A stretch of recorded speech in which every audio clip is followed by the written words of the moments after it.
এক লপ্তে এতটা জমি পশ্চিমবঙ্গে আর কোথাও আছে কিনা আমি জানি না, তবে আমাদের গোয়ালতোড়ে এটা আছে এবং এখানে হেভি ইন্ডাস্ট্রি করার উপযুক্ত জায়গা আছে। পানীয় জল, বিদ্যুতের জন্য আমরা অলরেডি মানে ডিপিআর রেডি হয়েছে, সরকার করছে বড় সাবস্টেশন করার বিদ্যুতের জন্য। পানীয় জল থেকে আরম্ভ করে ইন্ডাস্ট্রির জন্য যে জলের ব্যবস্থা, এখানে কংসাবতী আছে, শিলাবতী আছে, খুব বেশি দূরে নয়। এবং এটা জাতীয় সড়ক থেকে খুব বেশি দূরে নয়, মাত্র 30 কিলোমিটার, 25 থেকে 30 কিলোমিটার। স্টেশন আছে, গড়বেতা স্টেশন, সেটাও খুব কাছে, 20 কিলোমিটারের মতো, 20-25 কিলোমিটার। মানে একদম উপযুক্ত জায়গা। সবচেয়ে বড় কথা, ল্যান্ডটা হচ্ছে কোনো ডিসপুট নেই।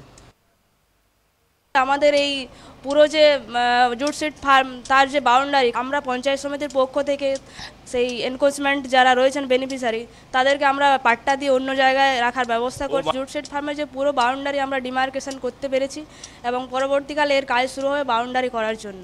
রাস্তার কাজ অলরেডি ডিপিআর হয়েছে, কিন্তু কাজ এখনও শুরু করা হয়নি। এরকম একটা ইন্টেরিয়ার এলাকায় বা রিমোট এলাকায় যদি যাতায়াত ব্যবস্থা না হয়, তাহলে অনেকটাই সমস্যার সম্মুখীন হবে বা এই প্রকল্পটা মুখ থুবড়ে পড়বে। তো সেই জন্য আমার মনে হয় রাস্তাটা অবশ্যই তাড়াতাড়ি শুরু হবে।